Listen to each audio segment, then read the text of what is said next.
হবে। যে নিজেকে বিশ্বাস করতে পারে সে স্বপ্ন পূরণ করতে পারে। একটা ছোট্ট গল্প বলি। একদম একদম।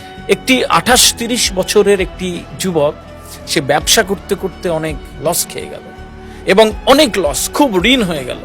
তো যখন ঋণ হয়েছে 2-3 বছরের মধ্যে তার ব্যবসা উঠে গেল এবং প্রচন্ড ঋণ।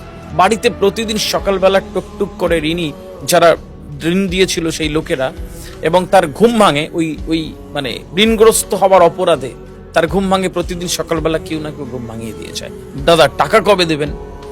এখন ছেলেটি কিছুদিন পরে চিন্তা করলো এই জীবন রেখে কি করবে। আমার পরিবার, প্রিয়জন, আত্মীয় স্বজন, বন্ধু বান্ধব কত ভালো আছে। ফেসবুকে ছবি দেখে বন্ধু কাশ্মীরে গেছে, বান্দারবন গেছে, কক্সবাজার ঘুরতে গেছে। ও ভেবছে যে আমার এতদিন আমি রেখে কি করবো, ওর আর ভালো লাগে না। ও ভেবেছে যে এই জীবন রেখে লাভ নেই, এত টাকা দেনা শোধ করা আমার দ্বারা সম্ভব নয়। তো একদিন সিদ্ধান্ত নিল যে আত্মহত্যা করবে।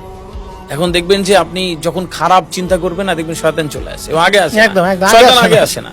শয়তান আপনি ভোরবেলা উঠে আপনি ফজরে নামাজ পড়বেন, যেই আপনি উঠে ভাববেন যে আমার কানের লতির পেছনে চুল করছে, আজকে থাক নামাজ পড়বো না, ও ভাই শুয়ে পড়, তোর মরার দেরি আছে অনেকদিন, তোর মরার দেরি আছে, এখন শুয়ে পড়। তো স্বাভাবিকভাবে আপনার মনে হবে থাক আজকে শুয়ে পড়ি। ঠিক এরকম ভাবে ও যখনই চিন্তা করলো আত্মহত্যা করবো, শয়তান এসে যায়, আরে মর, তোর কি হবে, এই জীবনটাকে কি হবে, দেখ ওরা কত ভালো আছে, তুই কি করছিস সেখানে, এরকম ভাবে। ও একদিন সিদ্ধান্ত নিলে মরে যাবে। একটা সুন্দর লেটার লিখে, সুইসাইড নোট লিখে ও সকালবেলা বেরিয়ে পড়েছে। হাঁটতে হাঁটতে হাঁটতে হাঁটতে হাঁটতে হাঁটতে একটা বড় একটা ব্রিজ আছে, অনেক চড় একটা ব্রিজ, লম্বা ব্রিজ, ওখানে চলে এলো। আর নদী আছে নিচে, অনেক উঁচু, গভীর খুব। এখন ও ওই রেলিং ধরে হাঁটছে, মাঝখানে গিয়ে ও লাফ মারবে। এখন ও ধরে ধরে যেতে যেতে একদম রেলিং এর ঠিক ওই মাঝখানে, নদীর মাঝখানে, ব্রিজের মাঝখানে গিয়ে ও ব্রিজের উপরে উঠে গেল। তখন ও ভাবছে যে সত্যি জীবন রেখে কি করবো, দরকার নেই, মরে যাই, আমার মরে যাওয়াই ভালো। ও শয়তান বলেছে তুই মর, তুই রেখে কি করবি। আর ও কিছু না চিন্তা করে একটা লাফ দিয়েছে।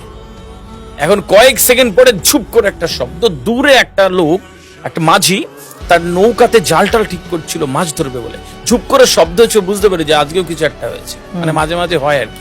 ও তাড়াতাড়ি রেখে নৌকাটা ঘুরিয়ে সা করে ওই ছেলেটার কাছে চলে এলো। আর কয়েক সেকেন্ড থাকলেও ডুবে মরে যাবে এরকম অবস্থায় ও বোট নিয়েছে, হাত ধরে ফেলে কোনোভাবে কষ্ট করে নৌকাতে তুলে ও খানিকক্ষণ শ্বাস নিয়ে ও যখন উঠে বলছে, উঠেই রেখে গেছে, বাঁচালেন কেন আমায়? বলছে কেন কি হয়েছে? মাঝি ভেবেছে খুশি হবে, বাঁচালেন কেন আমায়? বলছে কেন কি হয়েছে? বলছে না, এই জীবন আমি রাখবো না, এই জীবনে আমার বাঁচার কোনো মানে। কি হয়েছে বাবা? বলছে কি হয়েছে? বলছে না, এত ঋণ, এত টাকার দরকার আমার, আপনি আমাকে টাকা দেবেন, আমাকে বাঁচালেন কেন? মরে গেলেই তো আমার ভালো হতো। বলে ও চিৎকার চেঁচামেচি শুরু করেছে। মাঝি বলছে যে কি টাকা লাগবে? বলছে হ্যাঁ টাকা লাগবে। বলছে যাবে? আরে কোথায়? খাজানা আছে, খাজানা। বলছে হ্যাঁ ওই জন্য তো মরতে এসেছি, যাবো না মানে? মাঝি ভুলে গেছে মাছ ধরা, নৌকাটা ঘাটে লাগিয়ে নিয়ে চলে গেল।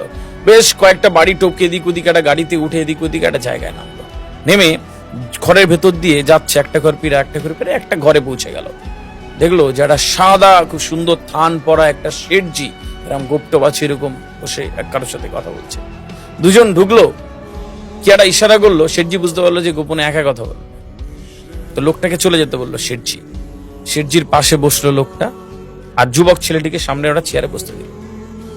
শেঠজির কানে কানে কি একটা ফিসফিস করে বললো। শেঠজি বলছে 2 লাখ। আবার একটা কানে কি একটা বললো, শেঠজি বলছে 2 লাখ। আবার একটা কানে কি একটা বললো, বলে 10 লাখ। এখন যখন এই সওদা চলছে, যুবকটা বড্ড বিচলিত হয়ে গেল, কি হচ্ছে। তো খুব চালাকি করে বলছে একটু দরকার আছে, আপনি একটু বাইরে আসবেন। মাঝিকে বলছে কেন? বলছে আসুন না একটু। বাইরে বেরিয়ে গেল। মাঝি এসে বলছে কি হয়েছে? বলছে কি বলছেন? শেঠজি দুরিয়ে বলছে 2 লাখ। কি সওদা করছেন? বলছে 2 লাখ মানে তোমার একটা কিডনি। বলছে আর 2 লাখ মানে? বলছে আর 2 লাখ মানে তোমার একটা কিডনি। 10 লাখ মানে? বলে তোমার হার্ট। বলে কি পাগল হয়েছেন নাকি? 2 লাখ 10 লাখ এসব দিলে আমি বেঁচে থাকবো নাকি?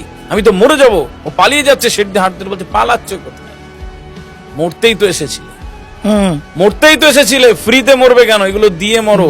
ওই টাকা পয়সা দিয়ে ঋণগ্রস্ত লোকে ঋণগুলো মিটিয়ে মরো না, তাতে শান্তি পাবে। চলো। বলছে না ছেড়ে দিন আমার। বলে মানে? বলছে এই মস্তিষ্ক, এই হার্ট, এই কিডনি, এই লাংস, এই ফুসফুস, এর আমি একটা বড় সওদা করেছি, তোমাকে 50 লাখ দিয়ে দেবো, চাও দিয়ে দাও, আমারও কিছু থাকুক। বলছে এর বেশি আমি দিতে পারবো না, আমারও তো ব্যাপার আছে, 50 লাখ প্লিজ, নিয়ে চলে যাও। আর ফ্রিতে মরবা কেন? যুবকটি লোকটার হাতটা ছেড়ে দৌড়চ্ছে আর ভাবছে আমার এত দাম, আমার কিডনি, আমারে 50 লাখ, আমার দেনাই তো 10 লাখ টাকা। অবাক হয়ে গেল, ও চলে গেল এবং নতুন করে জীবন শুরু করলো যে আমার দাম এত, আমিও পারি। এবং ঘুরে দাঁড়িয়েছে একটা মানুষ। अगर किसी चीज को सच्चे दिल से चाहो तो पूरी कायनात उसकी मिलाने की साजिश में लग जाती है। মন থেকে কিছু চাইলে মিলে যায়।